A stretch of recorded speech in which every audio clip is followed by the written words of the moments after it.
Well, we've got continued fallout over the Iraqi parliament's decision to expel the United States from their country. They no longer are permitting them to leave their troops stationed there. Of course, the United States is not an invading army or anything like that. They were brought in under invitation from the Iraqi government, and they are, of course, they're guests in the country. So whenever they are told to leave, I'm sure they'll pick up and leave.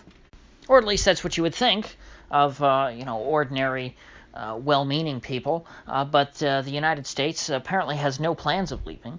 And in fact, they're not even really admitting that they know that the Iraqi government wants them to leave, which is kind of hilarious. I don't know what kind of doublespeak kind of game they're playing by not acknowledging what Iraq did. I guess parliamentary procedure is only in order whenever the vote goes the way you want, kind of like with the European Union, always making countries re-vote when they vote the wrong way on referenda. It's 100% your choice to make as long as you make the right choice, or rather, you can make any choice you want as long as it's this one option. Reminds me again of Henry Ford saying, hey, you can have a Model T in whatever color you want as long as that color is black. And so now, because the Iraqi parliament has not, recanted their denouncement of the U.S., and they're still saying, yeah, you're not allowed here. You're now legal occupiers because you're not giving us any kind of timetable to leave. Because they're not even telling them, hey, get out tomorrow. They're saying, hey, we want a timetable on when your schedule is to leave, which is, gives the U.S. a pretty easy out. The U.S. could just, give them a timetable and then never abide by it, and they could just keep, extending things, and you could drag that out for probably 20 years if you wanted to. But I guess in principle, the U.S. military is just so offended that anyone would tell them to leave that they're not even going to play along with the game. Especially, of course, the contemptible people at the State Department are as stuck up as ever. Their attitude is just screaming, how dare you insects tell us when we're supposed to leave your country? As if you'd know. You folks are not exactly capable of running your own affairs, so why should we take orders from you? That's pretty much what the State Department has been saying to Iraq. And now the U.S., in order to get the Iraqis to pipe down and to quit complaining, they're threatening to withhold all of their money that they have stored at the New York Federal Reserve because, of course, the U.S. has the power to completely lock any country that they want, really, out of the global financial system. And it just so happens that the United States has direct control right now over the assets of the Iraqi oil ministry, which are stored in the bank vault in New York. And so now they're using that as leverage over the Iraqi government, basically saying, hey, you do what we want, or you don't get your money out, even though it's your money. And we're just holding on to it for you. We're supposed to be your banker, somebody that is doing a service for you, but really we're just holding you hostage. It's funny. I was thinking today that what a surprise I think it would be to 99% of Americans that the U.S. government has control over foreign governments' assets. I don't think that it would occur to any Americans, for the most part, that our government, or specifically the president, could just take away Iraq's money that belongs to them, not even aid. Okay, this is not aid money. This is money that Iraq made from their oil revenues.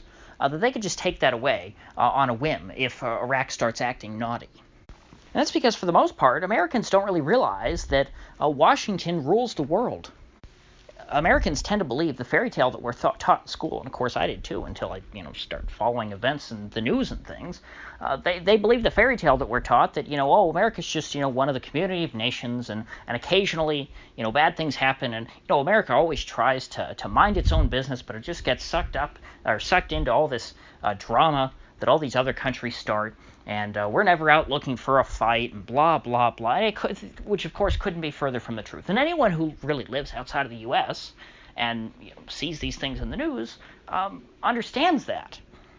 They understand that America has the power to bully pretty much anyone they want into submission, and if that's not enough, well, then they can just go and carpet bomb that country.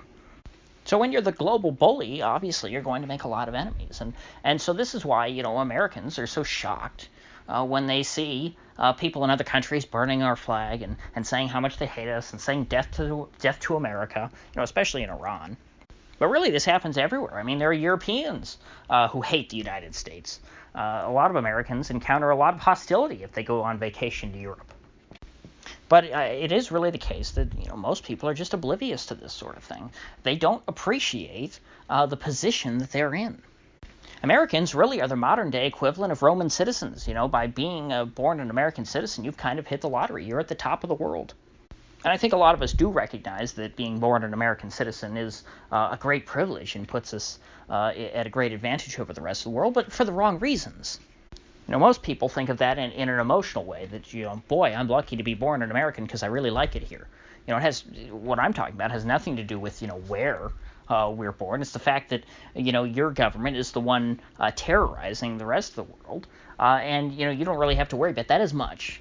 Of course, we do deal with a lot of things in the U.S. domestically. A lot of the tactics used against these lower societies across the world, whether it be Vietnam or Iraq, do get turned around back on the American people eventually. But we're never the ones being carpet bombed, let's say.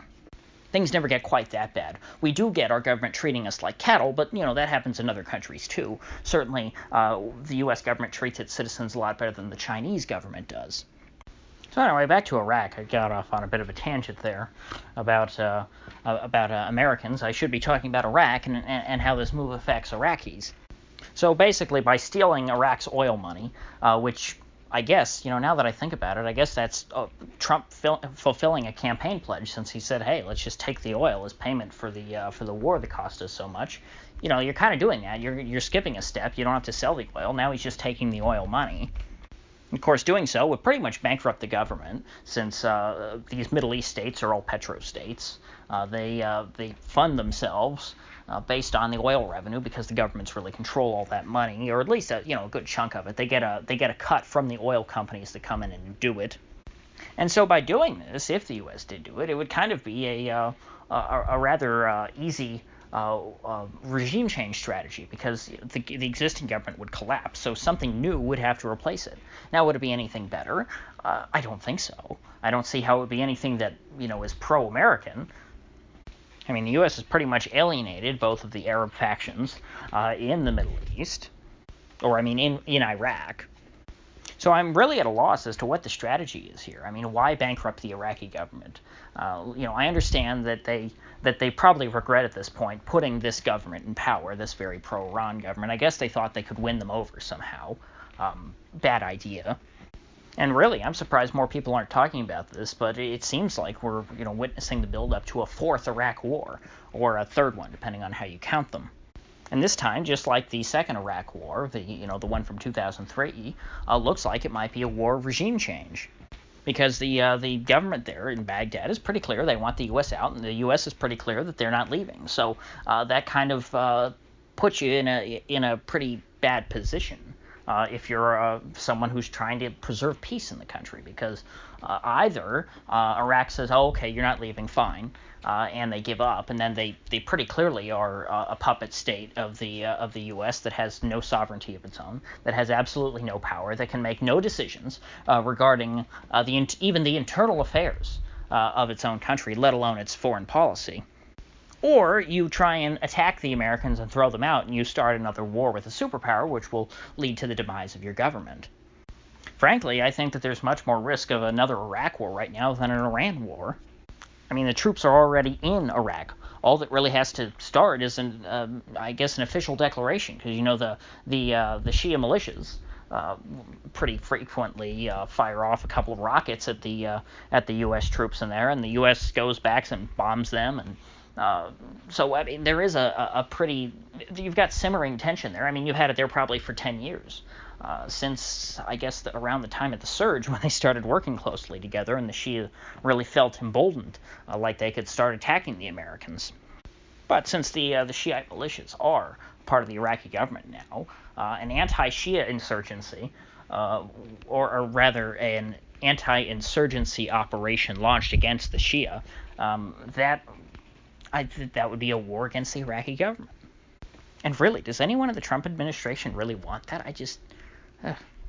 It's all so tiresome. So I'll see where this goes. If the Trump administration really does go through with trying to bankrupt the government of Iraq. I think we'll see a lot more trouble ahead because the government will become desperate at that point. It will be a ticking time bomb essentially until they completely run out of money, since they don't have money in their own country. It's all in New York. So if you gained anything of value out of this video, I'd appreciate you clicking that like button and sharing this video. And if you haven't already, please do subscribe, because I do upload every day and I'd hate to have you miss one. So I'll see you folks back here tomorrow.